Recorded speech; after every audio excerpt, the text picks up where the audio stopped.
Good morning class. हाँ जी बच्चे, आज ये इस चैप्टर की हमारी लास्ट क्लास होगी बेटा। और इस चैप्टर का जो लास्ट टॉपिक हमारा जो बचा हुआ है that is called pseudo first order reaction. हाँ जी बेटे, मेरी आवाज आपको क्लियरली विजिबल है और ऑडिबल है या नहीं है, मुझे पहली बात ये बताइए।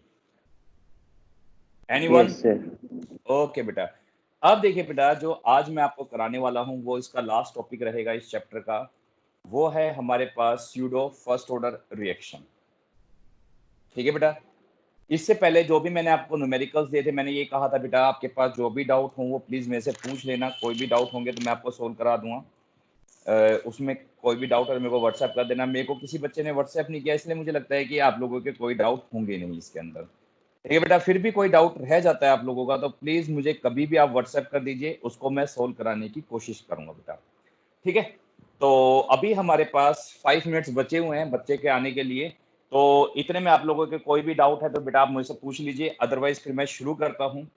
ये हमारा लास्ट टॉपिक होगा स्यूडो फर्स्ट इस चैप्टर का, और उसके बाद आज ही हम बेटा सॉलिड स्टेट स्टार्ट कर देंगे। तो चलिए, चैप्टर नंबर 4,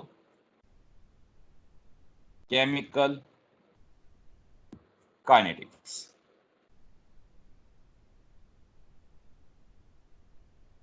ठीक है बेटा। इस सर हाँ बच्चा बोलो। नमस्ते सर। नमस्ते बेटा। सर मैं आशीष जो मैसेज किए थे आपके पास चैप्टर 4 के नोट्स के लिए, वो जो आप बनाते हैं ना अपने खुद, वो काफी अच्छी क्वालिटी के होते हैं, पढ़ने में भी आसान ओ, होते हैं, वो नहीं भेज सकते? ओके बेटा, I will send you. But it is क्योंकि बेटा जो हम आपको मैं सेंड कर दूंगा, कोई दिक्कत नहीं है बच्चे, ठीक है ना, कोई दिक्कत नहीं है। मैं स्यूडो फर्स्ट ऑर्डर रिएक्शन, ये बेटा इस चैप्टर का लास्ट टॉपिक बचा हुआ है। इसके बाद जितने भी टॉपिक्स थे वे सीबीएसई ने हटा दिए बेटा। तो ये हमारे पास इस चैप्टर का लास्ट टॉपिक रह जाता है, स्यूडो फर्स्ट ऑर्डर रिएक्शन। देखिए बेटा, जब हम स्यूडो की बात करते हैं, स्यूडो का मतलब क्या होता है? फॉल्स। स्यूडो का क्या मतलब होता है? फॉल्स। ऐसी रिएक्शंस जो फर्स्ट ऑर्डर ना होके, एक्चुअली में it is pretend to be first order but they are not first order reaction, that are known as pseudo first order reaction. तो बेटा इसकी जब सर हम नमस्ते। डेफिनेशन लिख, नमस्ते बच्चे। हाँ जी बेटा, तो डेफिनेशन लिखेंगे बेटा।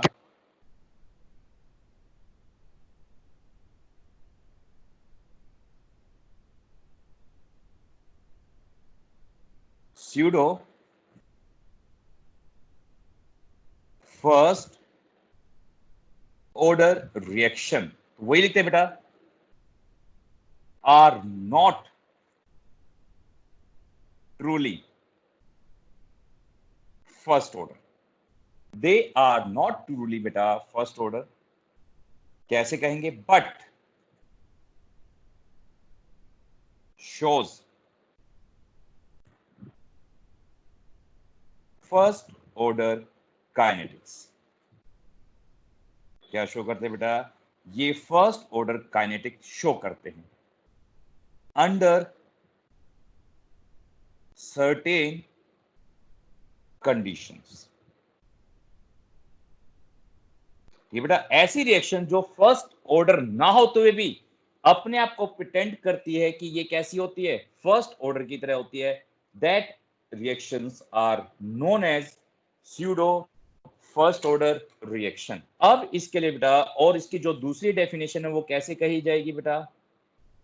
यानी जो हम इसका केमिकल रिएक्शन निकालते बेटा, तो इसको समझने के लिए, यानी दूसरी डेफिनेशन को समझने के लिए हमें क्या करना पड़ेगा? एग्जांपल से एक्सप्लेन करना पड़ेगा।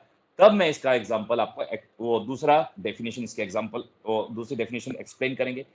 फॉर एग्जांपल, और बेटा एग्जांपल ना समझ में आए तो दोबारा से मेरे से पूछ लेना कि सर हमें समझ नहीं आया, तो मैं इसका कंप्लीट नहीं करता बेटा। इसके दो एग्जांपल्स हैं, जिसमें से हमारे पास जो पहला एग्जांपल है वो ये है, इन्वर्जन और हाइड्रोलिसिस ऑफ केन शुगर, या सिंपल शुगर की बात करते हैं।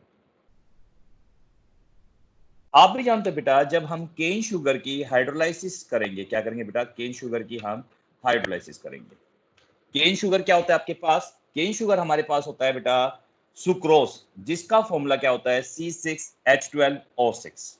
ठीक है बेटा, केन शुगर का हमारे पास क्या फॉर्मूला होता है? C6H22O11। ये हमारे पास क्या होती है बेटा? केन शुगर, जिसको हम कहते हैं सुक्रोज। क्या कहते हैं बेटा? सुक्रोज। चलिए एक बच्चा हमारे पास लॉबी में, इसको ले लेते, उठा लेते, नाम बोलते हैं इसका, कौन है? चलिए ओके, हाँ बेटा ये हमने लॉबी से ले लिया है। अब देखिए बेटा, ये हमारे पास क्या है? सुक्रोज। जब इस सुक्रोज की हम हाइड्रोलिसिस करते हैं, हाइड्रोलिसिस का मतलब क्या है बेटा? इसकी हम वाटर, और वाटर मैंने क्या ले रखा है? एक्सेस अमाउंट में। ये बेटा हाइड्रोलिसिस कर दी जब मैंने इसकी। अब हाइड्रोलिसिस करने के बाद ये हमारे पास किस में कन्वर्ट हो जाएगा बेटा? आपने पढ़ा था चैप्टर ये या नहीं पढ़ा भाई? बायोमोलिक्यूल्स। बच्चों बायोमोलिक्यूल्स पढ़ा था चैप्टर। तो हाइड्रोलिसिस करने पे केन शुगर किस में टूट जाता है, या सुक्रोज किस में टूटता है? ग्लूकोस एंड फ्रक्टोस में। फॉर्मूला क्या होता है? C6H12O6 plus C6H12O6। ये हमारे पास बन गया बेटा ग्लूकोस, और दूसरा हमारे पास बना फ्रक्टोस। ओके, अब देखिए बेटा, जब मैं इस रिएक्शन के लिए रेट लिखूंगा, क्या लिखेंगे इस रिएक्शन के लिए? जब आपके लिए रेट लिखा जाएगा। अब ये थोड़ा सा स्पेस क्यों छोड़ दिया? अरे पागल,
ओके बेटा, कुछ एरर आ गया था इसके अंदर। एक बच्चा 11th क्लास का बड़ा परेशान हो रखा है, उसको आईडी वाईडी जनरेट नहीं हो रखी। मैंने उसको कहा है कि थोड़ी सी देर के बाद फोन करना मेरे को। ओके बेटा, चलिए हम शुरू करते बेटा। देखिए बेटा, जब इसके लिए रेट लिखेंगे, हाँ भाई हर्ष, रेट कैसे लिखेंगे इसके लिए जल्दी बताओ। हेलो, क्या सर? रेट कैसे लिखेंगे इस रिएक्शन के लिए? Sir C12H2O2। अरे नहीं ये नहीं, रेट इज इक्वल टू में के कंसंट्रेशन ऑफ C12H22O11, ऐसे तो लिखते हैं according to rate law expression, and concentration of H2O। अब देखिए बेटा, मैंने ये कहा था जो इनके आगे कोफिशिएंट है 12th क्लास में, जो कोफिशिएंट होता है ये इसके क्या होते हैं? पावर हो जाएगी। तो मुझे बताइए इस रिएक्शन के लिए ऑर्डर ऑफ द रिएक्शन क्या होगा? जल्दी बताओ। हाँ भाई, anyone? 2। Very good. Order of the reaction क्या हो गया बेटा? 2। आप ध्यान सुनिए, जब मैं आप इसको क्या कर रहे हैं बेटा? ऑर्डर ऑफ द रिएक्शन 2 होना चाहिए, बट एक्चुअल में होता क्या है? जब हम रिएक्शन को इनिशियल बात करते हैं, जब हमारे पास टाइम क्या है बेटा? 0, जब रिएक्शन स्टार्ट नहीं हुई, तो मैंने ग्लूकोज की कंसंट्रेशन ले रखी है 0.01 मोलर कंसंट्रेशन है, और ये एक्सेस में ले रखा है, तो इसको आप कह दीजिए 1 मोलर ले लिया। ठीक है बेटा, और इनिशियली ये बना नहीं कुछ भी, क्योंकि initially when time t is equal to 0। तो जब हमारे पास टाइम एट टाइम t पे, किसी भी टाइम t के ऊपर बेटा, ये पूरा का पूरा ग्लूकोज या सुक्रोज की बात करते हैं, ये सुक्रोज पूरा कंज्यूम हो गया 0.00, मतलब 100% कंज्यूम हो गया, कुछ नहीं बचा। तो ये भाई देखो, इसका 1 मोल इसके 1 मोल के साथ रिएक्ट करेगा, तो इसका 0.01 मोल इसके कितने मोल्स के साथ रिएक्ट करेगा? जल्दी बताओ। हाँ भाई, मैथमेटिक्स का स्टूडेंट, इसका 1 मोल इसके 0.01 मोल के साथ रिएक्ट करेगा, तो बचा हुआ कितना बच गया इसके पास? 9.999 मोलर जब हम बात करते हैं बेटा, इतना मोलर लेफ्ट है, और यहाँ क्या बन गया 0.01 मोलर, और ये भी क्या बन गया 0.01 मोलर बन चुका है बेटा। ठीक है बेटा, इस टाइप से ये हमारे पास बना। अब देखिए बेटा, चेंज इन कंसंट्रेशन किसकी, H2O की ज्यादा चेंज हुई या बहुत स्मॉल चेंज हुई? बहुत स्मॉल चेंज हुई। देखिए बेटा, जब हमने क्या करा, इसकी कंसंट्रेशन को एक्सेस में ले लिया, व्हेन, क्योंकि इस रिएक्शन के अंदर आपकी जो H2O की कंसंट्रेशन है वो एक्सेस में है, और जब एक्सेस में है तो इसकी कंसंट्रेशन को क्या कर देते हैं बेटा, नेग्लेक्ट कर देते हैं। तो लिखते हैं when the concentration of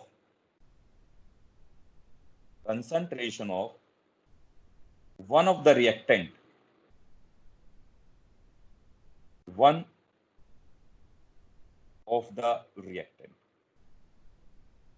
is taken in excess, और excess का मतलब क्या होगा बेटा, लार्ज कंसंट्रेशन में, तो उसकी कंसंट्रेशन जो चेंज हुई with respect to time, the concentration change with respect to time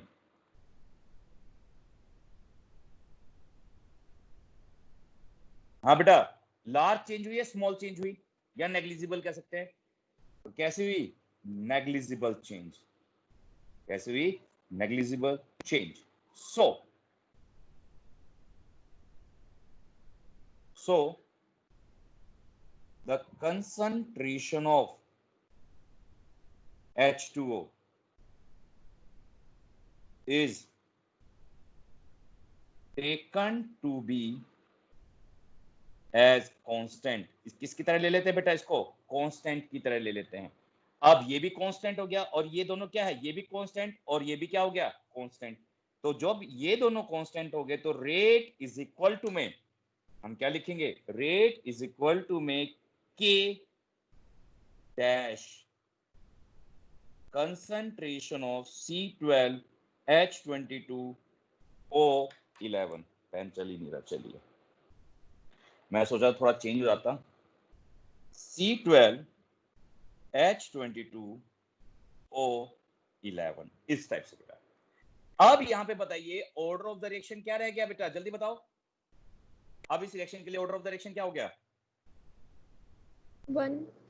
बिल्कुल सही बेटा, बट एक्चुअल सर में एक ऑर्डर ऑफ द, हाँ जी बच्चा बोलो बोलो बोलो। सर 1 हाँ जी, ऑर्डर ऑफ द रिएक्शन। और जब हम बात करते हैं where K dash is equal to में K कंसंट्रेशन ऑफ H2O, ये क्यों हुआ, एक्चुअली में तो रिएक्शन कैसी थी, बायमोलिकुलर, बट की कंसंट्रेशन यानी H2O की कंसंट्रेशन एक्सेस होने की वजह से वो हमें कैसे प्रिटेंड हो रही है, फर्स्ट ऑर्डर रिएक्शन। तो ऐसी रिएक्शन जिसमें कोई भी एक रिएक्शन क्या होती है बेटा, जिसमें कोई भी एक रिएक्टेंट जब एक्सेस में होता है, तब ऐसी रिएक्शंस क्या करती है, हायर ऑर्डर होने के बावजूद भी वो हमेशा कैसे दिखाई देती है हमें, फर्स्ट ऑर्डर रिएक्शन। तो ऐसी जो रिएक्शंस होते हैं बेटा, जो बायोमोलिकुलर रिएक्शंस होती हैं, और इनमें एक कंसंट्रेशन कैसे होती है, एक्सेस में, तो ऐसी रिएक्शंस को कहा जाता है स्यूडो फर्स्ट ऑर्डर रिएक्शन। बेटा समझ में आया? हाँ जी भाई, एनी डाउट यस इसके अंदर? सर तो इसको कैसे लिखेंगे बेटा, इस लाइन को जब हम लिखते हैं तो इसको लिखा जाएगा, these reactions are biomolecular. Biomolecular देख रहे हो बेटा, इसके अंदर दो मॉलिक्यूल साफ साफ दिखाई दे रहे हैं, एक C12H22O11 और दूसरा क्या है, H2O। These reactions are bimolecular but have order 1। इनका ऑर्डर क्या होता है, 1 होता है, because क्यों बेटा, when a reaction is first order with respect to each of the two reactant,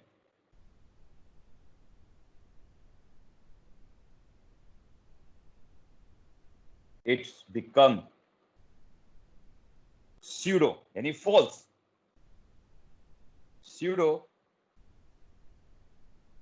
first order when one of the reactant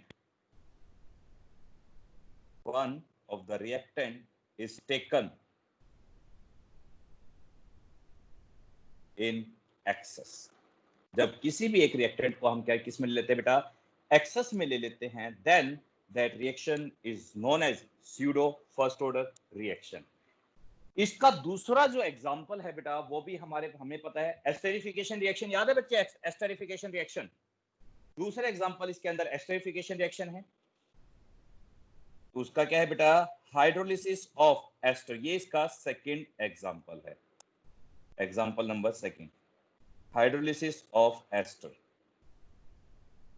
CH3COO C2H5, ये आपके पास एस्टर हो गया, प्लस इसमें हमने H2 डाला और H2 किस में, एक्सेस में। और जब ये टूटेगा तो किस में टूटेगा बेटा, in the presence of acid CH3COH plus C2H5OH। Very good बेटा। तो ये हमारे पास क्या है बेटा, सेकंड एग्जांपल है, और दोनों एग्जांपल में से कोई सा भी एक पेपर में आ जाएगा। और इस टाइप से बेटा ये स्यूडो फर्स्ट ऑर्डर रिएक्शंस के आपकी थ्योरी है। इसकी डेफिनेशन पेपर में आती है सीबीएसई 2017 के पेपर में, 2017 और 2015 और 18 में ये क्वेश्चन डेफिनेशन आई थी, what do you mean by the pseudo first order reaction.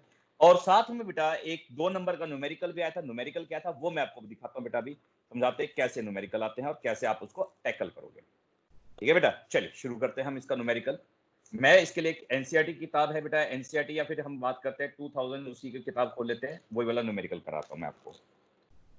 इसमें हमें डाटा दे रखा है, कैसा डाटा दे रखा है सुनिए बेटा।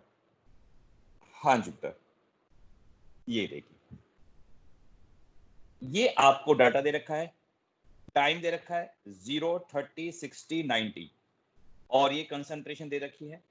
पहला तो आपको एवरेज रेट लिखाना, ये आप निकाल सकते हो इजीली। अब आपको बताना है बेटा ये स्यूडो फर्स्ट ऑर्डर रिएक्शन है या नहीं है। तो जब भी ऐसे क्वेश्चंस दिए रहते हैं बेटा तो आप कैसे पहचानोगे कि वो स्यूडो फर्स्ट ऑर्डर रिएक्शन है या नहीं है, तो ध्यान से सुनना। जब भी ऐसी रिएक्शंस आती है, आपको डाटा गिवन होता है, तो उनके लिए जब भी आप रेट की वैल्यू निकालोगे तो हर उसके लिए रेट की वैल्यू क्या आएगी, सेम आएगी। चलिए मैं क्वेश्चन सोल्व करके दिखाता हूं कैसे सेम आएगी। ये जो क्वेश्चन है बेटा ये आपका 2010 के अंदर पेपर में आ रखा है और 2015 के पेपर में भी आ रखा है, सेम यही वाला क्वेश्चन। तो देखिए क्वेश्चन ये है, मैं डाटा लिख देता हूं बेटा आप लोगों के लिए, क्वेश्चन का डाटा लिखते हैं। टाइम दे रखा है सेकंड्स में, और ये बेटा आपका इंटेक्स क्वेश्चन भी है। और यहां पे बेटा एस्टर की कंसंट्रेशन दे रखी है, कंसंट्रेशन ऑफ एस्टर, और किसमें, मोल्स पर लीटर में, यानी मोलरिटी के अंदर। 0, 50, 0.55 मैंने छोटा कर दिया, 30, 0.31, 60, 0.17 और 90, 0.085। आपको बताना है बेटा कि ये स्यूडो फर्स्ट ऑर्डर रिएक्शन है या नहीं है। तो चलिए कैसे बताएंगे, देखो क्या करते हैं बेटा, एक बार मैं इस डाटा को ले लेता हूं, ठीक है बेटा, किसको, 30 और 0 के लिए। और जो दूसरा डाटा जो हम लेंगे इसके अंदर वो हम लेते हैं, इन दोनों का लेंगे, किसका, 0 से 60, और तीसरी बार डाटा लेंगे 0 से 90। तो मैं क्या करूंगा, सिर्फ इसके अंदर दो आपको करके दिखाऊंगा, 030, 060 और 090 आप अभी निकालेंगे मेरे सामने। ठीक है बेटा, तो देखेंगे कि क्या रेट कांस्टेंट की वैल्यू सेम आती है या नहीं आती। तो चलिए, तो मैं यहां पे लिखता हूं बेटा, जब टाइम कितना है आपका 30 सेकेंड, कितना है 30 सेकेंड, ठीक है। तो हमारे पास इनिशियल कंसंट्रेशन देख रहे हो, ये हमारे पास 0 टाइम में तो इनिशियल कंसंट्रेशन होगी, तो आपके पास आर नॉट 0.55 है मोलर, और आर की वैल्यू कितनी है बेटा, टाइम 30 पे देख रहे हो, लेफ्ट ओवर कंसंट्रेशन 0.31 एम, और टाइम कितना लिया इसने, 30 सेकेंड। चलिए ये तो मेरे पास हो गया पहला डाटा। अब दूसरे डाटा की बात करते हैं, जब हमारे पास टाइम 60 सेकेंड है, कितना है टाइम, 60 सेकेंड हो गया। तो इनिशियल कंसंट्रेशन आर नॉट तो सेम ही रहेगी जब टाइम 0 है, तो 0.55 एम, और 60 सेकंड पे कंसंट्रेशन कितनी हो गई आपके पास 0.71 एम, और टाइम कितना है यहाँ पे 60 सेकंड। ऐसे बेटा आप लोगों को थर्ड भी बनाना है, t is equal to 90 second का, और ये आप लोग मुझे करके दिखाओगे, इनिशियल क्या मानोगे, फाइनल क्या लिखोगे, ठीक है बेटे।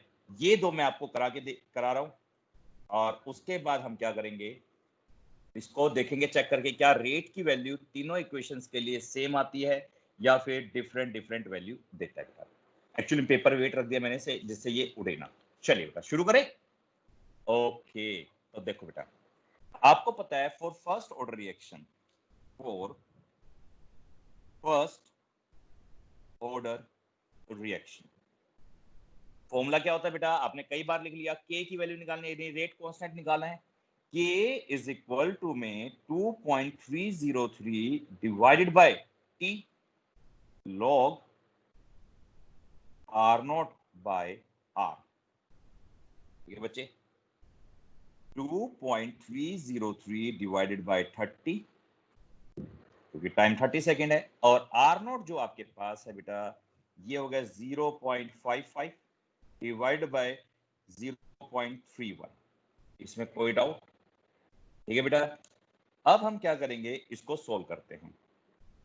देखिए 2.303 डिवाइडेड बाय 30, और जब आप इसको डिवाइड करोगे बेटा सबसे पहले किस पे जाएगा, ये 1 पे जाएगा, फिर 7 पे जाएगा, फिर 7 और फिर 4। एक्चुअली मेरे पास कैलकुलेटर है, इसकी लॉग की वैल्यू चेक करते हैं। अब जब इसकी लॉग की में देखो बेटा, किस में देखो, 17 के सबसे पहले 7 में और फिर 4 में। बेटा लॉग देखना आता है या मैं फिर दोबारा से एक बार किताब खोल के आप लोगों को एक्सप्लेन करूं, जल्दी बताइए। आता है सर। ओके बेटा, तो हम जब इसकी लॉग की वैल्यू चेक करेंगे तो ये आपके पास आएगी 0.2490। और बेटा इस साल से सबसे अच्छी बात क्या है कि जैसे ये आपका सोल्व करके आया, या तो इसकी वैल्यू लॉग की वैल्यू आपको गिवन होगी, या फिर ये सोल्व करके आपको लॉग की वैल्यू गिवन होगी, बस आपको वैल्यू पुट करनी है। और जैसे बेटा इसको हम सोल्व करते हैं तो ये हमारे पास आता है 1.91 इंटू 10⁻⁻² सेकेंड इनवर्स। ये आपके पास के की वैल्यू आ गई। ठीक है बेटा, अब हमें क्या करनी है, सेकंड के लिए भी निकालनी है के की वैल्यू। तो के इज इक्वल टू में 2.303, टाइम कितने सेकंड दे रखा है आपको 60 सेकंड, लॉग 0.55 डिवाइडेड बाय 0.17। आप ध्यान से देख रहे हो बेटा, 17 और यहाँ क्या था 31, तो लगभग ये क्या है इसका डबल हो गया, तो यहाँ पे 2 से मल्टीप्लाई हो जाएगा। ठीक है बेटे, तो इस टाइप से जब हम करते हैं इसको, ये 60 हो गया। ठीक है बेटा, और यहाँ पे ये आ गया लॉग 3.235, 2.303 डिवाइडेड बाय में 60, 0.5099, और जब इसको सोल्व करेंगे तो k की वैल्यू आ गई 1.96 इंटू 10⁻⁻² सेकेंड इनवर्स। अब थर्ड वाला बेटा आप लोग निकाल के दिखाइए, क्या इन तीनों के लिए जो k की वैल्यू देखो लगभग इन दोनों के लिए सेम आ गई। अब थर्ड वैल्यू निकाल के दिखाइए, क्या इसकी वैल्यू भी आप लोगों की सेम आती है। यदि सेम आई तो रेट कांस्टेंट लगभग इतना है 1.96 आया, और देखो बेटा सेम आ ही रही है, तो हम कह सकते हैं this reaction is pseudo first order reaction. ठीक है बेटा, क्यों? क्योंकि रेट कांस्टेंट क्या है, सेम आया है। रेट कांस्टेंट क्या आ गया, लगभग सेम आ गया बेटा। हाँ भाई हर्ष बेटा बताइए, आपने हैंड रेज किया है, बताइए आपकी डाउट। सर सेम ही आ रही है, उसके आसपास ही आ रही है 1.96। हाँ लगभग बेटा सेम ही आ रही है, तो जब सेम इस टाइप से सेम आती है तो हम ये कहते हैं कि रेट कांस्टेंट जब लगभग सेम होता है तो ये रिएक्शन कहलाते हैं स्यूडो फर्स्ट ऑर्डर रिएक्शन। अब दूसरा क्वेश्चन क्या था बेटा, इसमें हमें एवरेज रेट निकालना था, और जब हम एवरेज रेट निकालते हैं तो जितनी भी रेट वन, ओ सॉरी मैं इसको लिखना भूल गया बेटा, इसको K1 मान लीजिए, इसको K2 मान लेना, और जब यहां निकालोगे K3 तो क्या लिखोगे, एवरेज रेट निकालने के लिए K1 plus K2 plus K3 कितने रेट निकले 3, तो डिवाइडेड बाय 3 कर देंगे, तो वो आपके लिए एवरेज आएगा। वो भी एवरेज कितना आ जाएगा 1.9 कुछ समथिंग के करीब आ जाएगा। ठीक है बेटा, पर इस टाइप से। 4 ही कितना, हाँ जी बच्चे, 1.94 ही आ रहा है। ओके ये ले K3 भी हर्ष ने हमारे लिए निकाल दिया 1.94 इंटू 10⁻⁻² सेकेंड इनवर्स, ये हर्ष ने निकाला बेटा। तो ये हमारे लिए थर्ड वैल्यू भी आ गई। अब देखो लगभग क्या है, सारी वैल्यूज सेम है बेटा। अब जब हमारे लिए सारी वैल्यूज क्या होती है, जब सेम आती है बेटा, K1 भी आ गया, K2 भी और K3 भी, ये तीनों वैल्यू सेम है, तो this reaction is called pseudo first order reaction. और ये सीबीएसई में पेपर आ रखा है बेटा, पहले बता रहा हूं। तो इसी के साथ बेटा ये लास्ट टॉपिक था हमारा। अब आज का जो हमारा टॉपिक है ये इतना ही था, खत्म हो गया ये। ठीक है बच्चे, अब मुझे बताइए इस चैप्टर में कोई भी डाउट हो, क्योंकि इसके बाद क्या आता है बेटा, टेम्परेचर वाला आता था, वो टेम्परेचर हमारे नहीं है सर सिलेबस से डाउट। निकल गया। ओके बेटा, तो अब हम क्या करते हैं, नया चैप्टर शुरू करते हैं, सॉलिड स्टेट। उसका जनरल इंट्रोडक्शन कर लेते हैं, ज्यादा नहीं करेंगे। चलिए बेटा। सर ये कल कोई नई पॉलिसी आई है, बताना है इसके बारे में कुछ। अरे बता देंगे, नई पॉलिसी ज्यादा इंपॉर्टेंट नहीं है बेटा। एक्चुअली में क्या है कि जब नई पॉलिसी की बात करते हैं तो मैं आपको ना एक बार पढ़ने के लिए दे दूंगा, उसके बाद है ना क्या करेंगे, नेक्स्ट क्लास, कल की क्लास में डिस्कस कर लेंगे इसके बारे में। सर क्योंकि ये इस एक्चुअली में सेशन में अलाउड होगा? नहीं बेटा, ये नेक्स्ट सेशन से अलाउ होगा, क्योंकि ये सेशन हो ओह, चुका है आपका, ये नेक्स्ट सेशन से अलाउड होता है। क्योंकि जब हम जिस दिन से शुरू करते हैं बेटा, जिस दिन ये एप्लीकेबल होती है, तो वो उस ईयर ना एप्लीकेबल होगी, नेक्स्ट ईयर से एप्लीकेबल होती है वो, हमेशा ये चीज याद रखना। Okay sir. ठीक है, ओके बच्चे। अब मुझे बताओ बेटा, तो फिर मैं क्या करता हूँ, सॉलिड स्टेट शुरू करते हैं। और सॉलिड स्टेट बेटा सारा थ्योरेटिकल है, इसलिए मैं क्या करता हूँ, मैंने एक्चुअल में जो पढ़ा रखा है उसी में से क्या करते हैं, स्टार्ट करता हूँ। तो चलिए, तो शुरू करते हैं बेटा सॉलिड स्टेट। ये मैं आपको पीडीएफ फॉर्म में सेंड कर दूंगा बेटा। यूनिट 1,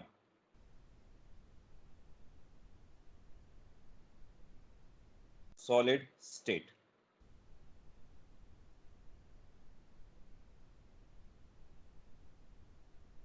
ओके बेटा, roll number 4, chapter D section, क्या नाम है? हेलो, चलिए, क्योंकि एक्चुअली में क्या है, मैं एक बार चेक कर लेता हूँ हमारे पास कौन कौन से बच्चे हैं। कोई बात नहीं। हाँ भाई, कोई भी बच्चा मुझे बताइए, किसी भी मैटर को हम सॉलिड स्टेट कब कहेंगे? A matter is said to be in solid state. बहुत ज्यादा होगी। सर बिल्कुल उनके सही बीच बेटा, में फोर्स ऑफ इंटरेक्शन की वजह से। फोर्स ऑफ बिल्कुल इंटरेक्शन बहुत बिल्कुल। ज्यादा होगी। फोर्स ऑफ हाँ जी बेटा, देखिए, तो ये मैंने इसीलिए लिख रखा है बेटा, देखिए पहले से ही। A matter is said to be in solid state, किसी भी एक मैटर को हम सॉलिड कब कहेंगे? जब उनके बीच का जो इंटरमोलिकुलर फोर्स ऑफ अट्रैक्शन है वो क्या होगा, बहुत ज्यादा स्ट्रॉन्ग होगा। Then a solid is said to be a matter is said to be in a solid state। उस मैटर को हम क्या कहेंगे बेटा, वो सॉलिड स्टेट में क्या कर रहा है, एग्जिस्ट कर रहा है। ठीक है, अब दूसरी बात सुनो मेरी। हाँ जी बेटा, ये तो हमने बात कर ली। और जब उनके बीच में बेटा फोर्स ऑफ अट्रैक्शन की बात करते हैं, देखिए जब फोर्स ऑफ अट्रैक्शन इनके बीच में स्ट्रॉन्ग है, तो देखिए इनके बीच का जो स्पेस है वो क्या हो जाता है, बहुत ज्यादा होता है, कम हो जाता है? बच्चे बताइए। लेस कम हो जाता है। बहुत कम हो जाता है बेटा। कम होता है। बिल्कुल सही, यही कहा गया बेटा, if the force of interaction is very strong then the intermolecular space is very less. तो ये भी हमारे पास क्या कहलाएगा बेटा, ये हमारे पास सेकंड प्रॉपर्टीज होती है। तो किसी भी एक सॉलिड को बेटा इन दो प्रॉपर्टीज के बेसिस पे हम क्या कर सकते हैं, किसी भी एक मैटर को सॉलिड कह सकते हैं बेटा। तो सीबीएसई में आने वाले सिर्फ इसके इस टॉपिक के पर बेस्ड दो क्वेश्चन है। A solid is said to be a rigid in nature. Rigid word का मतलब क्या होता है बेटा, कि जब आप उसे फोर्स अप्लाई करो और वो अपनी शेप चेंज ना करे। तो क्यों नहीं करता बेटा, कोई भी सॉलिड अपनी शेप चेंज क्यों नहीं करता, बताइए। सर उसका क्या कहते हैं, फोर्स ऑफ इंटरेक्शन बहुत ज्यादा होता है। बिल्कुल सही, उनके बीच में बेटा फोर्स ऑफ इंटरेक्शन बहुत ज्यादा होता है, स्पेस कम होता है, इसी वजह से वो अपनी शेप चेंज नहीं करते। यानी जब भी आपके ऊपर बेटा सॉलिड से रिलेटेड या सॉलिड से रिलेटेड जब भी क्वेश्चन आएगा, तो ऑलवेज आपको क्या करना है, जो ये हमारे पास ये दो लाइनें हैं, सबसे पहली इंटरमोलिकुलर फोर्स ऑफ अट्रैक्शन, ये बेटा, और स्पेस, इन दोनों के बेसिस पे क्या कर दोगे, उसको एक्सप्लेन कर दोगे आप हमेशा, कभी भी आपसे पूछा जाता है तो क्या। चलिए नेक्स्ट।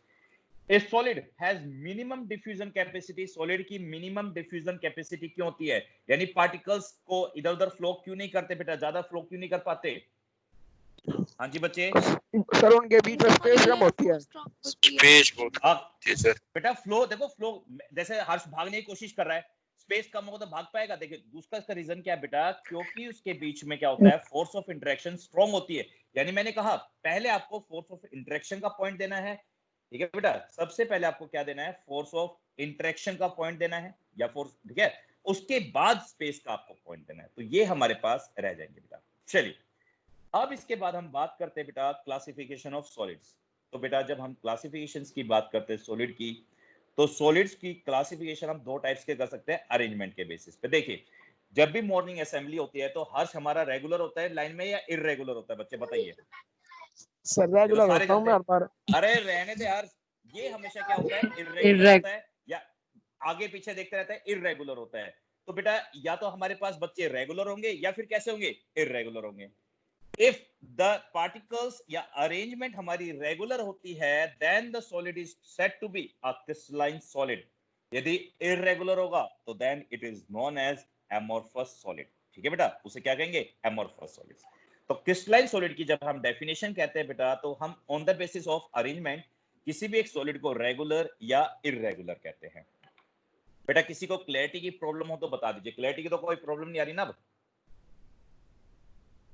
नो चलिए सर। ओके बच्चे, देखिए देखिए अब इसके बाद क्या करते हैं बेटा, क्योंकि ये चैप्टर थ्योरेटिकल है और ये सारी चीजें आपने पढ़ रखी है, इसलिए मैं बता दूंगा, और जहां पे भी मेरे को एक्सप्लेनेशन की जरूरत पड़ेगी तो मैं उसको एक्सप्लेन बहुत अच्छी तरह करेंगे बेटा। देखिए जब हम बात करते हैं बेटा क्रिस्टलाइन सॉलिड की, अब देखो क्रिस्टलाइन सॉलिड में लिखा हुआ है बेटा, in crystalline solid the arrangement of particles कैसा होता है बेटा, रेगुलर होता है या डेफिनेट अरेंजमेंट होता है। ठीक है बेटा, अब क्या करते हैं, अरेंजमेंट दिखाने के लिए मैं बुक की हेल्प ले लेता हूं जिससे आपको अरेंजमेंट दिख जाएगा। और इसमें क्या होता है, अमोर्फस सॉलिड में अरेंजमेंट कैसा होता है, नॉट रेगुलर, यानी do not have regular arrangement. ठीक है बेटा, एक सेकंड रुकना, मैं बुक उठा लेता हूं जिससे आपको इजीली एक्सप्लेन हो जाए। हाँ जी बेटा, देखिए मेरे पास एनसीईआरटी नहीं है इसलिए ये वाली बुक दिखा रहा हूं आपको। देखिए बेटा आप साफ साफ बता सकते हैं इसमें से रेगुलर किसकी है, फर्स्ट डायग्राम की रेगुलर है या सेकंड डायग्राम की रेगुलर है? ये सर पहले वाला रेगुलर है। फर्स्ट की सर। बिल्कुल सही, फर्स्ट वाला रेगुलर और सेकंड वाला कैसा है, इररेगुलर। तो फर्स्ट वाला हमारे पास क्रिस्टलाइन सॉलिड है, ये वाला हमारे पास क्रिस्टलाइन सॉलिड है, और ये कैसा है, एमोर्फस सॉलिड्स। इसमें कोई डाउट बेटा? अब देखिए जब हम इसको स्टडी करना शुरू करते हैं, देखो बेटा ये आपको वो कलर ब्लाइंडनेस तो नहीं कई बच्चों को, देखिए ये आपको कैसा कलर दिखाई दे रहा है, पिंक। बिल्कुल सही पिंक, ये ग्रीन, सर रेड। पिंक। ओ भाई ये पेन रेड है, सर पिंक है, पिंक कलर पिंक है है, हाँ सर। पिंक कलर है, ध्यान से देखना, सर ये पिंक ब्लाइंड कलर लाइट, बिल्कुल लाइट पिंक कलर है। चलिए कोई बात नहीं, ये बेटा पिंक कलर, ये ग्रीन, ये पिंक, ये ग्रीन, ये पिंक, ये ग्रीन, ये pink, green, pink, green, pink, green. जब इसकी अरेंजमेंट को हमने स्टडी किया बेटा, तो इसकी अरेंजमेंट लॉन्ग टाइम के लिए या लॉन्ग रेंज के लिए कैसी है, रेगुलर है, इररेगुलर, लॉन्ग रेंज तक? रेगुलर। बिल्कुल सही, दैट्स व्हाई दिस सॉलिड यानी crystalline solids are called long range order solids. इन्हें लॉन्ग रेंज ऑर्डर सॉलिड्स कहा जाता है बेटा, क्योंकि इनकी जो अरेंजमेंट है वो लॉन्ग रेंज तक कैसी रहती है बेटा, रेगुलर रहती है। अब यहां देखो एमोर्फस को स्टडी करते हैं, ये देखिए यहां से शुरू करते हैं, देख रहे हो बेटा, ये सबसे पहले हमारे पास पिंक कलर है, फिर ग्रीन, फिर पिंक, और फिर ग्रीन, और फिर ग्रीन, यानी आफ्टर ए शॉर्ट रेंज, यानी शॉर्ट रेंज के बाद इसका ऑर्डर कैसा हो गया, रेगुलर या इररेगुलर? इरेगुलर। बिल्कुल सही बेटा, तो इसीलिए बेटा इनको कहा जाता है short range order solid. CBSE 2009 के अंदर यही क्वेश्चन पूछा गया था बेटा कि crystalline solids are said to be long range order solids. क्यों कहा जाता है बेटा? क्योंकि लॉन्ग रेंज इसलिए कहा जाता है बेटा, जब इसको स्टडी करते हैं तो उसकी जो अरेंजमेंट है वो रेगुलर मिलती है, डेफिनेट मिलती है for long range. But amorphous solids के अंदर आफ्टर ए शॉर्ट रेंज के बाद अरेंजमेंट कैसा होता है, इरेगुलर होता है, that's why they are called short range order solids. बेटा देखिए इसलिए मैंने इसको इंपॉर्टेंट मार्क कर दिया, इसमें कोई डाउट हो तो मुझे बताइए, क्रिस्टलाइन सॉलिड्स क्यों कहते हैं इनको, समझ में आई ये वाला point? Yes sir. Yes Okay, sir. Yes sir. अब नेक्स्ट पॉइंट देखिए बेटा, इनका जो मेल्टिंग पॉइंट होता है वो डेफिनेट होता है। इनका मेल्टिंग पॉइंट क्यों डेफिनेट होता है और इनका मेल्टिंग पॉइंट डेफिनेट क्यों नहीं होता, अब उसको भी एक्सप्लेन करता हूं, इसी डायग्राम से हम इसको एक्सप्लेन कर देंगे। आप देखो बेटा, ध्यान से देखो, इस डायग्राम को स्टडी करते हैं, देखो इनके बीच की बॉन्ड लेंथ, इनके बीच की बॉन्ड लेंथ यानी red pink, oh sorry pink green, pink green, यानी इन सब के बीच की बॉन्ड लेंथ क्या है, सेम है, आप देख लो साफ साफ। और जब बॉन्ड लेंथ सेम है तो बॉन्ड स्ट्रेंथ भी क्या होगी, सेम होगी। तो जब हम इनको एनर्जी प्रोवाइड करेंगे तो सारे के सारे बॉन्ड क्या करेंगे, सेम टेम्परेचर पे क्या हो जाएंगे, ब्रेक कर जाएंगे। यानी at a particular temperature all the bonds will be melt. तो टूट जाते हैं बेटा सारे बॉन्ड, एक ही टेम्परेचर पे टूटते हैं, इसलिए इनका मेल्टिंग पॉइंट क्या रहता है, फिक्स। अब यहां देखिए, या देखो इस पिंक और रेड का टेम्परेचर अलग होगा, ग्रीन ग्रीन का टेम्परेचर अलग होगा। ऐसे बेटा कई बार क्या होता है, पिंक पिंक भी साथ आता है। तो हर एक के लिए क्या होता है, देखो यहाँ ग्रीन ग्रीन आ गया, यहाँ पे भी ग्रीन आ गया, यहाँ ग्रीन पिंक हो गया। तो इस टाइप से बेटा इनकी बॉन्ड स्ट्रेंथ, इनकी क्या, रेड और पिंक की, सॉरी ग्रीन और पिंक की और ग्रीन की बॉन्ड लेंथ सेम होगी, नहीं, बॉन्ड लेंथ भी सेम नहीं होगी और बॉन्ड स्ट्रेंथ भी क्या होगी, सेम नहीं होगी। क्या ये बॉन्ड एक ही टेम्परेचर पर मेल्ट करेंगे, नहीं, they will not melt eight same temperature, that's why they do not have sharp melting point. इनके लिए शार्प मेल्टिंग पॉइंट नहीं होता। अब ध्यान से देखिए बेटा, अब हम बात करते हैं, मैंने क्या करा बेटा, एक शार्प टूल लिया और शार्प टूल लेने के बाद मैं इसको कट करने की कोशिश करता हूं। अब इस शेप देख रहे हो कैसी है। और शार्प टूल लेने के बाद मैंने इसको कट कर दिया और जैसे पहला था, कट करने के बाद वैसी मुझे शेप वापस क्या हो गई, ऑब्टेन्ड हो गई। तो शार्प एज मिल गई जैसे पहले थी, देखिए देखिए बिल्कुल शेप वैसी ऑब्टेन्ड हो गई इसको काटने के बाद। तो जब हम इसको कट करते हैं बेटा तो हमें शार्प एजेस अगेन क्या हो जाती है, ऑब्टेन्ड हो जाती है, यानी एक डेफिनेट शेप वापस ऑब्टेन्ड हो जाती है। बट जब हम एमोर्फस सॉलिड्स को कट करते हैं उसके अंदर कोई शार्प एजेस ऑब्टेन्ड नहीं होती, किसी टाइप की रेगुलरिटी हमें वापस नहीं मिल पाती। देखो पहले बॉन्ड कैसे थे, उसको कट करने के बाद बॉन्ड हमें कैसे मिले, तो इसमें किसी टाइप की कोई रेगुलरिटी नहीं आती, इसलिए इनका मेल्टिंग पॉइंट शार्प नहीं होता बेटा। तो यही हमारे पास क्या है, इसका फोर्थ पॉइंट है। देखिए, when they cut with the sharp tool there is no clean cleavage, इसके अंदर कोई, सॉरी क्रिस्टलाइन के अंदर बेटा, क्रिस्टलाइन के अंदर तो हमारे पास क्या आती है, क्लीन क्लीवेज आती है। बट एमोर्फस सॉलिड्स के अंदर कोई भी क्लीन क्लीवेज नहीं आती, तो there is no clean cleavage. Okay बच्चे, इसी वजह से बेटा इन सारी प्रॉपर्टीज की वजह से क्रिस्टलाइन सॉलिड्स को हम ट्रू सॉलिड्स भी कहते हैं। कैसा सॉलिड कहते हैं बेटा, ट्रू सॉलिड्स। और इसी वजह से बेटा एमोर्फस सॉलिड्स मतलब होने के बावजूद भी इसको हम क्या ऐसा कहते हैं, अभी जो आपने पढ़ी थी स्यूडो, मतलब सॉलिड होने के बावजूद भी ये स्यूडो सॉलिड्स होता है या फॉल्स सॉलिड्स कहा जाता है इसको। ठीक है बच्चे, इसी वजह से ये देखिए, ये हमारे पास इसका 6th पॉइंट है। 5th पॉइंट मैं अभी थोड़ी देर में समझाऊंगा आपको, उसके बाद मैं 5th पॉइंट एक्सप्लेन करूंगा। तो crystalline solids are true solids, ये सारी प्रॉपर्टी स्टडी करने के बाद। और जो हमारे पास एमोर्फस होते हैं बेटा, दे आर कॉल्ड फॉल्स और स्यूडो सॉलिड्स। एग्जांपल बेटा सुनना, जितने भी आपके पास आयनिक कंपाउंड्स होते हैं, जितने भी क्या होते हैं, मोस्टली आयनिक कंपाउंड जितने भी होते हैं सारे के सारे क्रिस्टलाइंस होते हैं, या फिर जितने भी हमारे पास और मोस्टली जो ऑर्गेनिक कंपाउंड्स होते हैं वे भी क्या होते हैं हमारे पास, क्रिस्टलाइन कंपाउंड। और जितने भी पॉलीमर्स होते हैं जैसे रबर हो गया, ग्लास हो गया, ये सारे के सारे क्या होते हैं हमारे पास, एमोर्फस सॉलिड्स होते हैं। आप देखिए, इसके बाद हमारे पास इसका एक पॉइंट बचा हुआ है, उसको समझाने के लिए मुझे अलग से समझाना पड़ेगा, वो उसी को समझाता हूं मैं आप लोगों को। देखिए सर ग्लास की क्लीवेज तो बहुत क्लीन और शार्प होती है। किसकी बच्चे, सर ग्लास। ओके, गिलास का बेटा ऊपर से ना एक बार है ना चक्कू लेना और चक्कू से काट के देखना। मैं डायमंड से कट करने की बात नहीं कर रहा। डायमंड जो होता है बेटा वो हमारे पास क्या होता है, क्रिस्टलाइन होता है और डायमंड की वजह से उसके अंदर शार्प एजेस आती है। यदि डायमंड से ना कट करके उसे एक बार चक्कू से काट के देखना और चक्कू से काटने के बाद मुझे बताना क्या शार्प एजेस अगेन ऑब्टेन होगी या नहीं होगी। नहीं होंगे बिल्कुल। हाँ बच्चे, सर अरे कैसी कहाँ बात गए, कर रहे हो? किसने पूछा था, अब समझ प्रियंका में ने आया? पूछा था। ओके प्रियंका, समझ में आया बेटा? Yes sir. आप देखो जैसे मेरे पास ग्लास है, इसको मैं चक्कू से काटना शुरू करूं तो इसके अंदर देखो ऐसे तोड़ते भी हैं तो ये शार्प एज ऑब्टेन्ड नहीं होती। बट जब भी आपने देखा होगा सर जब हम सोडियम, सर पार्ले जी के बिस्कुट का एग्जांपल ले लो। अरे पार्ले जी के बिस्कुट छोड़ो ना, छोड़ो, वो तो बहुत बीच छोटा में तोड़ एग्जांपल लो। हो गया। हाँ बिल्कुल, उसमें भी शार्प एजेस नहीं आती, वो भी अगेन एक पॉलीमर है। चलिए कोई बात नहीं, देखो बेटा नेक्स्ट हमारे पास है बेटा, जो नेक्स्ट पॉइंट जो मैंने आपको 5th पॉइंट बताया, जो हमारे पास क्रिस्टलाइन सॉलिड्स होते हैं बेटा, कौन से सॉलिड्स, क्रिस्टलाइन सॉलिड्स, ये एन आइसोट्रोपिक इन नेचर होते हैं। कैसे होते हैं? Anisotropic in nature. इस वर्ड का मीनिंग क्या है? ध्यान से देखिए। देखिए बेटा, इस वर्ड को हम तीन, ये जो हमारे पास आइसोट्रोप है, इसको हमने तीन पार्ट्स में तोड़ दिया। आइसो का मतलब तो आप जानते हैं बेटा, आइसो का मतलब क्या होता है? सेम। बिल्कुल सही। आइसो का मतलब यहां पे हो गया सेम। और एन का मतलब क्या होता है? एन का मतलब होता है नहीं, नॉट सेम। और ट्रॉपिक मतलब फिजिकल प्रॉपर्टीज।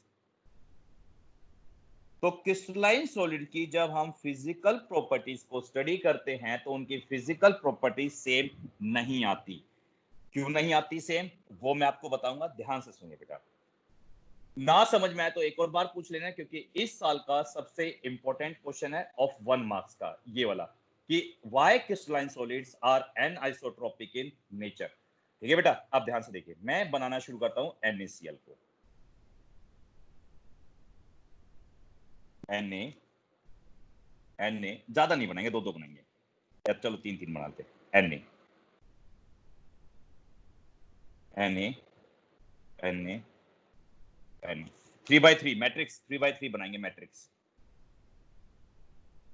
Na और Na, बट यहां तो Cl रह गया। अब हम Cl को बनाना शुरू करते हैं। Cl Cl Cl Cl Cl और ये भी Cl, यहां पे भी Cl Cl Cl, बीच में रह गया Cl।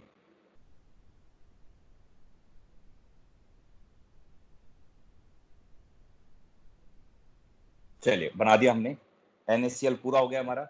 अब इनको कनेक्ट करते हैं। देखिए बेटा, ये NaCl इस टाइप से कनेक्ट हो जाएंगे, NaCl के साथ कनेक्ट होगा इस टाइप से, ऐसे ये आगे की तरफ भी कनेक्ट होते चले जाएंगे। ठीक है बच्चे, इस टाइप से। वैसे एक लाइन मेरी रह गई, चलिए कोई बात नहीं, क्योंकि यहाँ पे भी क्या आना था बीच में, यहाँ पे Na आना था। ये Na, यहाँ पे Na, यहाँ पे Na आएगा, यहाँ पे भी Na और ये भी Na। चलो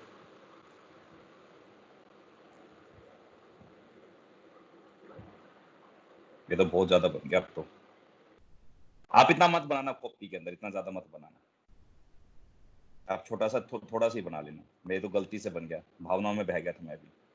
चलिए, हाँ जी बेटा, देखिए अब मैंने क्या किया बेटा, इसको मैं स्टडी करना शुरू करता हूँ। इस क्रिस्टल को स्टडी करते हैं। मैंने क्या करा, इसको एंगल को थोड़ा सा टिल्ट कर दिया। अब मैंने इस एंगल पे स्टडी करना शुरू किया।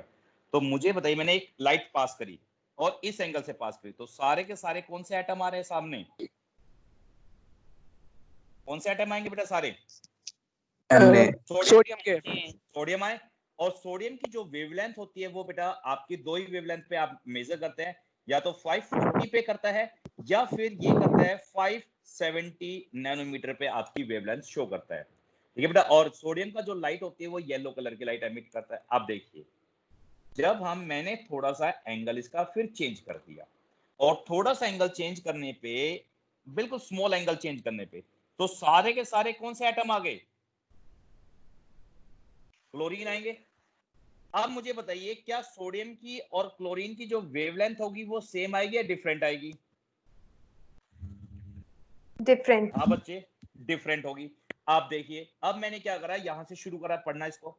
तो सबसे पहले अब इसको इस एंगल पे स्टडी करें, तो सबसे पहले सोडियम आया, फिर क्लोरीन आया। सोडियम अलग करेगा, क्लोरीन अलग करेगा, तो इस टाइप से इसकी वेवलेंथ अलग आ जाएगी इन दोनों, क्योंकि एटम अलग अलग हो गए। इसमें सिर्फ सोडियम आ रहे थे, इसमें सिर्फ क्लोरीन आ रहे थे, और यहाँ पे सोडियम क्लोरीन आए। जब इस एंगल पे मैंने पास करी, तो सबसे पहला एलिमेंट कौन सा आ गया? क्लोरीन। क्लोरीन अलग वेवलेंथ एब्जॉर्ब कर जाएगा। तो हर एंगल पे जब इसको मैं स्टडी कर रहा हूं, तो जो इसकी रिफ्रैक्टिव इंडेक्स आई, कौन सी एक फिजिकल प्रॉपर्टीज होगी बेटा? रिफ्रैक्टिव इंडेक्स, इसको यानी एब्जॉर्प्शन कैपेसिटी। क्या इसका रिफ्रैक्टिव इंडेक्स हर एंगल पे सेम आएगा या डिफरेंट आएगा? आप बताइए। डिफरेंट। डिफरेंट आया बेटा। इसी वजह से बेटा इसको क्रिस्टलाइन सॉलिड को हम क्या कहते हैं? Anisotropic in nature. तो यही हमारे पास बेटा पांचवा पॉइंट है, तो यही लिखा हुआ है। crystalline solids are anisotropic in nature because the physical properties like refractive index, electrical conductivity, etc. या optical density भी कह सकते हैं बेटा, क्योंकि physical properties आप कुछ भी लिख सकते हैं जो आपके physics में, when measured along different directions gives different value for same crystal. अब इसी वजह से बेटा जब आप डायमंड को करते, प्रियंका बेटा आपने डायमंड देखा है? यस सर, मूवीज में देखा है। मूवीज में देखा है, तो मूवीज में देखा होगा कि जब वो सुनार होता है, वो कोई भी एक चोर उसके पास लेके जाता है, तो हमेशा वो क्या करता है, डायमंड को स्टडी करता है सबसे पहले, आंखों में लेंस लगा के। वो एक्चुअली में स्टडी क्या करता है बेटा, वो भी डायमंड, जो भी डायमंड होता है वो इस टाइप की शेप होती है उसकी इसके अंदर। तो हर एक एटम को जब वो स्टडी करता है तो हर एंगल पे क्या करता है, वो डिफरेंट डिफरेंट लाइट क्या करता है, एमिट करता है। इसी वजह से इसको पता लग जाता है ये डायमंड असली है या नकली है।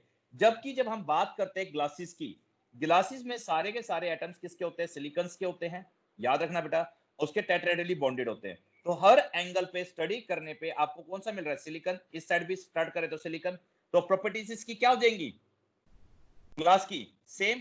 आपने देखा होगा बेटा जब ग्लास के अंदर से व्हाइट लाइट पास करते हैं, किसी भी एंगल पे पास कर लो, जब ग्लास से हम व्हाइट लाइट पास करते हैं तो आपको कौन सी लाइट मिलती है हमेशा? अरे भाई बता तो दो। 7 bands. बिल्कुल सही, आपको पूरा विब्ग्योर मिलता है। अब ये नहीं है कि हर बार एंगल चेंज करने पे आपको वॉयलेट एक बार मिल रही है, आपको इंडिगो एक बार मिल रही है, आपको पूरा का पूरा विब्ग्योर एक बार मिलता है बेटा, याद रखना। तो किसी भी एंगल पे आप उसको क्या कहते हैं, इस ग्लास को रख लीजिए या फिर आपके पास जो स्केल है उसको रख लीजिए, वो भी एक ग्लास का एग्जांपल है, प्लास्टिक बेटा। तो हर बार क्या होता है कि वो क्या देता है, सेम वैल्यू देता है। इसीलिए हम क्या कहते हैं, जो एमोर्फस सॉलिड्स होते हैं ये क्या होते हैं, आइसो मतलब सेम फिजिकल प्रॉपर्टीज शो करता है। That's why amorphous solids are isotropic in nature या आइसोट्रॉपिक होते हैं। अब सीबीएसई के इनके ऊपर बेस्ड 3 क्वेश्चन सबसे इंपॉर्टेंट है, ये तीनों क्वेश्चन मैंने लिख दिए बेटा। अब पहला क्वेश्चन है, crystalline solids are called long range order solids, ये आपको मैं बता चुका हूं। दूसरा क्वेश्चन बेटा, crystalline solids are anisotropic in nature, ये मैंने आपको बता दिया। तीसरा और सबसे important question, glasses are called super cool liquids or old glasses buildings are found to be thick from bottom, ये bottom से thick होती है as compared to top, as compared to top। देखिए बेटा जब हम ग्लासेस की बात करते हैं, ध्यान से सुनना, जैसे ही मेरे पास आपको ये पेन दिखाई दे रहा है, पेन के अंदर भी ग्लास है, इस पेन को आप लगभग 25 साल इसको सिर्फ ऐसे आप इसे ऐसे क्या कहते हैं, वर्टिकली ऐसे खड़ा करते हो, इस टाइप से मैंने इसको वर्टिकली खड़ा कर दिया, तो जो ये पार्टिकल्स होते हैं ग्लासेस के, ये फ्लो करना शुरू कर जाते हैं नीचे की तरफ अंडर द ग्रेविटी। और जब पार्टिकल्स फ्लो करेंगे तो ये धीरे धीरे क्या हो जाएगा, ऊपर से थिन होना शुरू हो जाएगा और नीचे से क्या होगा, थिक हो जाएगा। तो याद रखना बेटा, आज ही एक एक्सपेरिमेंट करो, अपना पेन 25 साल के लिए सीधा ऐसा खड़ा करके रख दीजिए, तो थोड़ी देर बाद क्या होगा कि ये जो ऊपर से थिन हो जाएगा, नीचे से क्या हो जाएगा, थिक, क्योंकि पार्टिकल्स होते हैं ग्लासेस के, because the particles of glasses या amorphous solids have tendency to flow. Sir आपने किया था एक्सपेरिमेंट ये? ना बेटा मैंने 25 साल सर? हाँ जी, लगभग 25 साल आपको ऐसे पेन रखना पड़ेगा भाई। मैं 25 साल का बुढ़े हो जाएंगे सर। कोई बात नहीं, एक्सपेरिमेंट तो अरे एक काम करना, अपने गांव के जो भी ग्लास होते हैं, गांव के पुराने टाइम में ग्लास लगेंगे, उसको स्टडी करना, और आपके वो लैब के अंदर वर्नियल कैलिपर होता है, उस वर्नियल कैलिपर से आप मेजर करके देखना टॉप को और थिन को, और नीचे बॉटम को, तो उसमें देखना लॉट ऑफ डिफरेंस आपको मिलेगा बेटा, उससे इजीली मेजर कर सकते हैं वर्नियल कैलिपर्स की हेल्प से। तो आपको बहुत लॉट ऑफ डिफरेंस मिलेगा। आप उसको 25 साल वेट करने की जरूरत भी नहीं है, आप गांव जाइए, वहां से शीशा चुरा के लिए आइए उनकी विंडो का, जो बहुत पुराने सर गाय स्कूल में मिल जाएगा सर? पुराने घरों में भी तो मिल जाएगा सर गाय स्कूल में मिल काम जाएगा? सिखा रहे हो आप? मैं कुछ नहीं सिखा रहा, मैं तो एग्जांपल बता रहा हूँ बेटा, इसी वजह से। सर चोरी नहीं सिखा रहा, मैंने कहा बेटा लेके आ जाओ, मैंने ये नहीं कहा चोरी करके लेगा, मैंने कहा उनसे लेके आ जाओ। उनकी सोच बोला था आपने, देखना रिकॉर्डिंग में। चलो चलो चलो ठीक है बेटा, अब मैं रिकॉर्डिंग दूंगा ही नहीं इसकी। चलिए बेटा नेक्स्ट क्या करते हैं बेटा, हम दूसरी बात करते हैं। नेक्स्ट इंपॉर्टेंट 4th क्वेश्चन, जो ओल्ड सिविलाइजेशन होती है, ओल्ड सिविलाइजेशन जानते हो बेटा, जैसे होगी हड़प्पा संस्कृति होगी, मोहनजोदड़ो संस्कृति होगी, जो उसके अंदर ग्लासेस मिले, वे कैसे मिले बेटा, मिल्की। क्योंकि जब बेटा ये जितनी भी हमारे पास जो संस्कृति है ये सारी किसमें मिलती है? अंडर द अर्थ, क्योंकि मिट्टी के अंदर दबी मिली। और मिट्टी के अंदर क्या होता है बेटा? जो ये पार्टिकल्स होते हैं जो इररेगुलर होते हैं। पार्टिकल्स कैसे होते हैं? आप भी जानते हैं, मैंने कहा था कि एमोर्फस में पार्टिकल्स इररेगुलर होते हैं। तो under high temperature and pressure, under high temperature and pressure जो ये पार्टिकल्स होते हैं ये इररेगुलर से किसमें चेंज होना शुरू हो जाते हैं बेटा? इररेगुलर से रेगुलर में होना शुरू हो जाते हैं। तो यानी क्रिस्टलाइजेशन होने की वजह से ये कैसे मिल जाते हैं? मिल्की होना शुरू हो जाते हैं। यानी ड्यू टू क्रिस्टलाइजेशन या ड्यू टू सम क्रिस्टलाइजेशन। सम लिखना यहाँ पे, वर्ड यूज करना सम। पूरी तरह से क्रिस्टल में कन्वर्ट नहीं होते, कुछ क्रिस्टल में कन्वर्ट होना शुरू हो जाते हैं, इसी वजह से मिल्की में कन्वर्ट होते हैं। एनी डाउट इसके अंदर? हाँ जी बच्चे, कोई डाउट? मिल्की से क्या मतलब नो है? सर। मिल्की से मतलब है बेटा एक्चुअली में वो सब, जैसे आपके जो हम कांच की बात करते हैं, जो हमारे पास कांच होते हैं बेटा, ये आपने देखा होगा ट्रांसपेरेंट होते हैं। इसको धरती के नीचे दबा दीजिए और अगले करीबन 100-200 साल में जब हम इसको बाहर निकालेंगे, इसने 100-200 साल के बाद हम इसको बाहर निकालते हैं, तो वे हल्के से क्या होते हैं, उनमें पार्टिकल्स क्या करते हैं, हमें मिल्की मिल्की से दिखाई देता है। वो ग्लास मिल्की कलर का दिखाई देता है। वो क्यों? क्योंकि जो ग्लास होता है बेटा उसके जो पार्टिकल्स होते हैं वो क्या होते हैं, थोड़ा सा इररेगुलर से रेगुलर की तरफ मूव करना शुरू हो जाते हैं। उसी वजह से एक क्रिस्टलाइजेशन, मतलब क्रिस्टलाइजेशन में आना शुरू हो जाते हैं। इसी वजह से वो मिल्की कलर दिखाई ट्रांसलूसेंट हो देते हैं। जाता है वो। ट्रांसलूसेंट कह सकते हैं, बिल्कुल वर्ड सही यूज करा आपने, ओके ट्रांसलूसेंट। सर। अब हमारे ओके पास सर। सीबीएसई में कभी क्वेश्चन नहीं आया, बट एक क्वेश्चन ये है बेटा कि किसी भी आप क्रिस्टलाइन सॉलिड को एमोर्फस में कैसे चेंज कर सकते हो? क्रिस्टलाइन सॉलिड्स को एमोर्फस में कैसे चेंज कर सकते हो, बता सकते हो? यानी एक रेगुलर को इररेगुलर में कैसे चेंज कर सकते हो? High temperature. बिल्कुल सही। जैसे बेटा हाई टेम्परेचर प्रोवाइड करेंगे, जो ये पार्टिकल्स अभी एक स्ट्रेट लाइन में दिखाई दे रहे हैं, तो ये पार्टिकल्स मूव करना शुरू करेंगे, और जैसे ही मूव करेंगे एकदम से टेम्परेचर वापस क्या कर दो, फिक्स कर दो।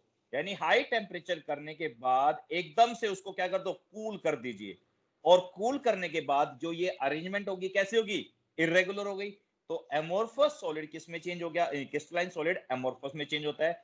हाई टेम्परेचर करने के बाद एकदम से उसको क्या कर दीजिए, कूल कर दो, तो क्रिस्टलाइन से एमोर्फस में चेंज हो जाएगा। एनी डाउट बेटा इसके अंदर? हाँ बच्चों, कोई दिक्कत?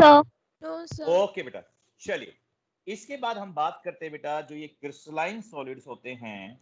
कौन से सॉलिड्स? Crystalline solids. ये क्रिस्टलाइन सॉलिड्स बेटा ये फर्दर क्लासिफाई होते हैं on the basis of force of attraction, on the basis of force of attraction के बेसिस पे। हाँ जी बेटा, देखिए फोर्स ऑफ अट्रैक्शन, आपने कितने टाइप के फोर्सेस पढ़ रखे हैं, याद है आप लोगों को? हाँ जी बच्चों, कौन कौन से टाइप के फोर्स पढ़ रखे आपने? हाँ जी बच्चे, थोड़ा तेज बोला करो बेटा। वैंडरवॉल फोर्स, डाइपोल, ये तो डाइपोल, वैंडरवॉल, हाइड्रोजन। ये तो बेटा ये तो सारे वैंडरवॉल में आ गए। वैंडरवॉल में अलग नहीं है सर?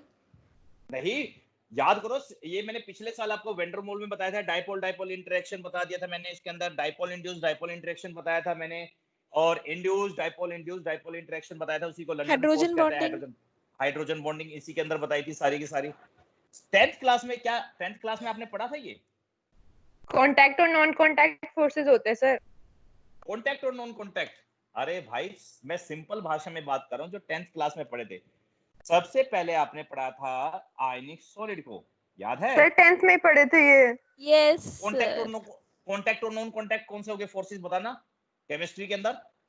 सिर्फ फिजिक्स में थी नॉन कांटेक्ट और फिजिक्स कांटेक्ट। में मैंने केमिस्ट्री की, हम केमिस्ट्री के टीचर, हम केमिस्ट्री की बात करें। अच्छा, आयनिक सॉलिड सबसे पहले आपने पढ़ा था। आयनिक सॉलिड के अंदर कंस्टिट्यूएंट पार्टिकल्स क्या होते हैं बेटा, मुझे बताइए? आयनिक सॉलिड, आयंस, आयनिक सॉलिड के अंदर किससे बना होता है? आयन से बना होता है। और आयंस कितने टाइप्स के होते हैं आपके? दो। कौन कौन से? Cation cation and anion.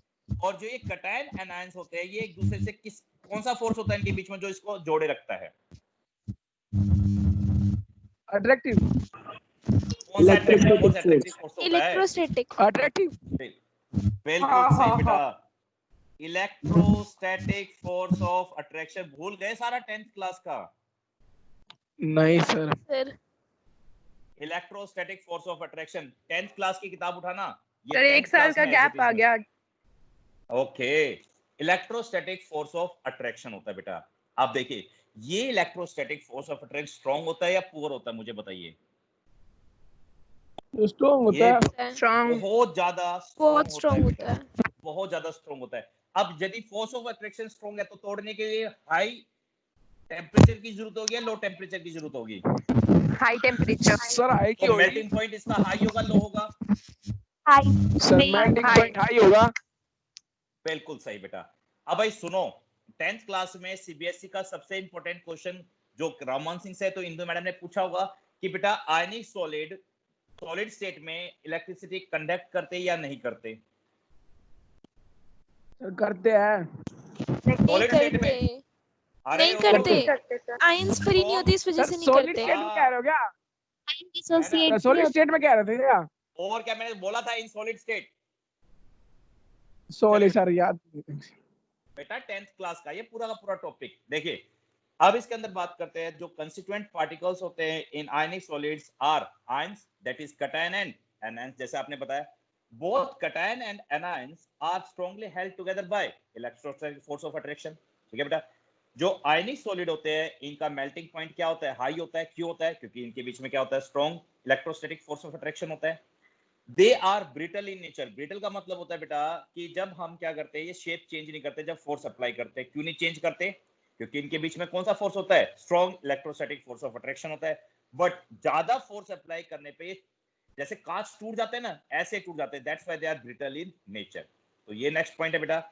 Ionic solids are bad conductor of electricity in solid states because the particles कौन से हैं? Cations and anions are strongly held together by electrostatic force of attraction and there is no free ions, कोई free ions नहीं है to conduct electricity। but molten state में क्या होता है? ये बेटा 10th क्लास का सबसे इंपॉर्टेंट क्वेश्चन था, आपको याद हो तो। but in molten or aqueous state ions Yes, are sir. free, so they conduct electricity। क्योंकि ये फोर्स क्या होता है? टूट जाता है molten state में और aqueous state में बेटा। हाँ जी बच्चे, इसके बाद हमारे पास बेटा सेकंड टाइप का कौन सा पढ़ा था आपने? इसके बाद कार्बोनेट्स कंपाउंड में कौन सा टाइप के सॉलिड्स पढ़े थे इसके उसमें चैप्टर नंबर 10th में, और 10th क्लास में chapter number carbonates compound 4th chapter covalent solid याद आया? Yes sir. और 5th चैप्टर में पीरियोडिक टेबल के अंदर आपने पढ़ा था मेटेलिक सॉलिड्स के बारे में, और 12th के 5th चैप्टर में आपने पढ़ा था मॉलिक्यूलर सॉलिड, ये van der Waals force of attraction के बारे में। ठीक है बेटा, शुरू करें इसके बारे में, कोवेलेंट बॉन्ड के बारे में, या नेक्स्ट क्लास में करें? And next 11 time बज time गए। हो गया। चलिए फिर नेक्स्ट क्लास में हम इनको शुरू करेंगे। आज के लिए इतना सर ही अभी काफी 6 है। मिनट है। कोई बात नहीं बच्चे, ठीक है बेटा। तो हम क्या करेंगे नेक्स्ट क्लास में? कोवेलेंट को पढ़ेंगे, मॉलिक्यूलर को पढ़ेंगे और मेटेलिक सॉलिड्स को पढ़ेंगे। मॉलिक्यूलर सॉलिड बेटा ये अगेन डिवाइड होता है on the basis of van der Waals force of attraction में। 3 पार्ट्स में दोबारा से डिवाइड होगा, जो हमने पढ़े थे ना, डायपोल डायपोल इंटरेक्शन। तो नेक्स्ट क्लास में वही पूछूंगा आप लोगों से, तो पढ़ लेना आप लोग ये। और कोवेलेंट 10th क्लास का पूछूंगा ग्रेफाइट डायमंड के बारे में, और मेटेलिक सॉलिड्स पूछा आज जाएगा पता है। आपका। ठीक है बेटा, ये सारी चीजें नेक्स्ट क्लास में आपसे पूछी जाएंगी, तो आप लोग प्लीज इसको स्टडी कर लेना। तो हम नेक्स्ट क्लास में कंटिन्यू करेंगे with other types of crystalline solids on the basis of force of attraction. ये 4 टाइप्स के होते हैं। ओके, टिल सर ये देन चैप्टर कितने दिन का है? बेटा ये आपका 5 दिन का चैप्टर है, ज्यादा मुश्किल नहीं है। आप देखो मैंने एक्चुअली में क्या है, नोट्स इसके इस टाइप से नोट्स बना रखे हैं, और जहां पे भी मेरे को समझाने की जरूरत होगी तो मैं समझाता चला जाऊंगा। ऐसे कोई दिक्कत तो नहीं आई आप लोगों को? नहीं सर। ओके बेटा, टिल देन इजी चैप्टर है तो।